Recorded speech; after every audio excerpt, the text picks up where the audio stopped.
I've created a world for myself.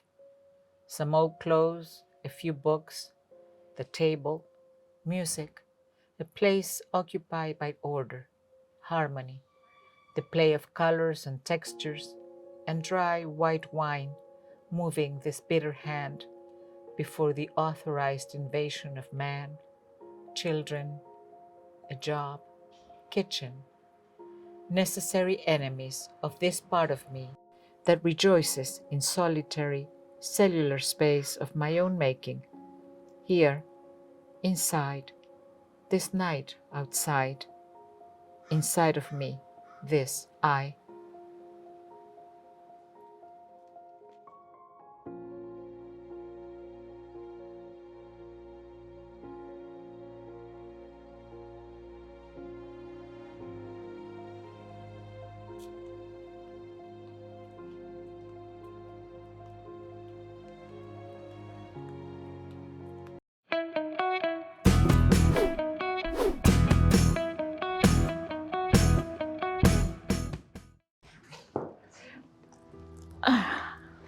A mí me van a colgar las patitas porque soy muy chica.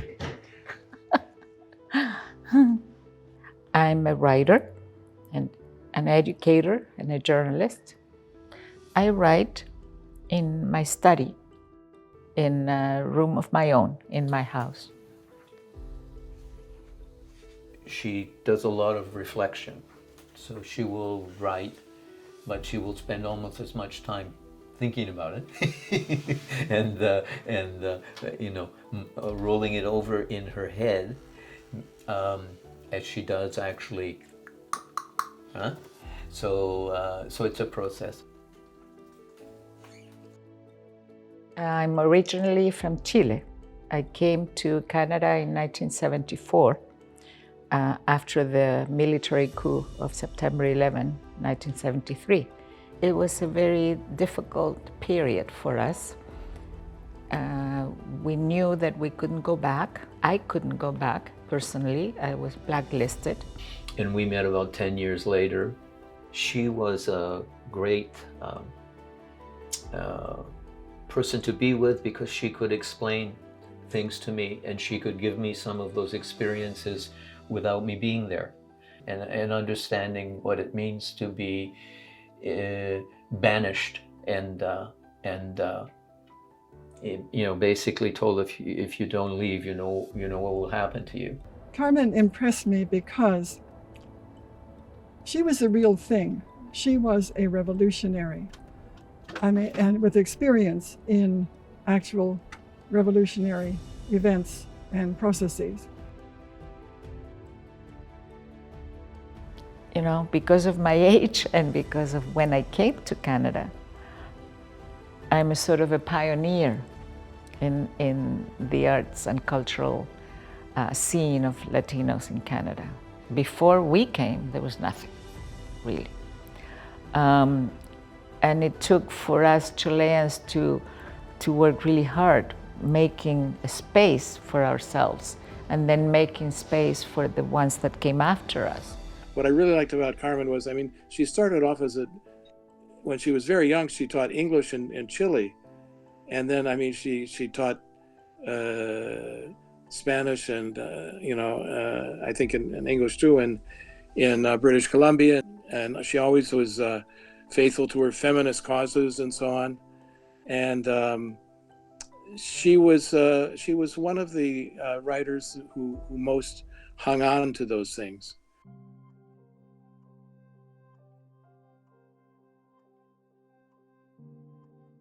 I write poetry, short stories and novels, primarily. I also write articles and essays once in a while. Her determination was clear that she would be published in English as well as in Spanish. In other words, she would be a Canadian writer or, a Canadian Latin American writer, if you like. She was not going to orient herself towards her past, in the sense of being a Chilean writer. She wanted to be a Canadian-Chilean writer. But overall, I'm a bilingual writer, which means that I go back and forth between the two languages, English and Spanish. What I wanted was to be able to reach as wide an audience as possible, because I believe that our stories need to be read and heard. Well, Carmen Rodríguez has more than 2 books published, and so it was an easy application to the Writers' Union of Canada. And her inclusion in that group of professional writers allowed her recognition, gave her opportunities to voice the political views that I was talking about, and she became involved at the executive level. It's a national organization, so it gave good connections and good status. Adiós, Santiago querido. Adiós, parque forestal. Me voy, me voy. Adiós, parque forestal. Me voy, me voy. Home to me is Vancouver. It took a long time for me to feel this way.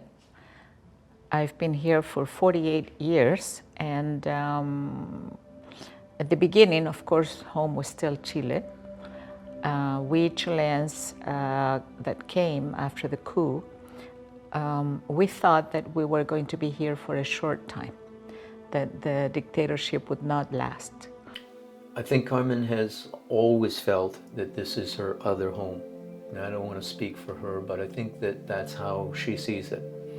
And so raising a family, being a bigger family in Canada has always worked, even though we go other places and we go back home, we go to our own homes, we go to this home, we go to that home.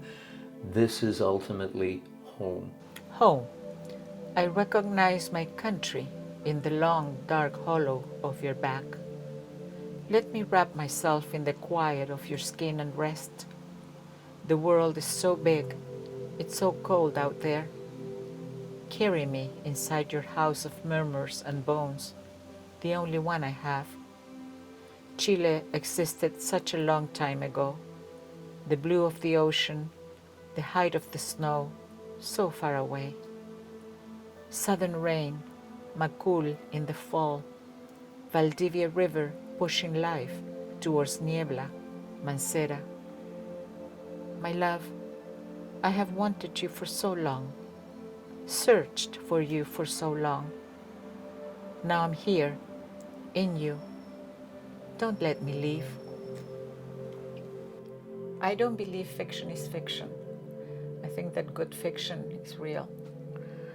The details of somebody's life, the date that this happened, or the exact place where it happened, and so on and so forth, are immaterial. What really matters is the weight of that life, are the important things in that life, and I think that good fiction captures that. We want to know these stories. We need to know these stories. And Carmen is telling them, and she's encouraging other women to tell their stories too.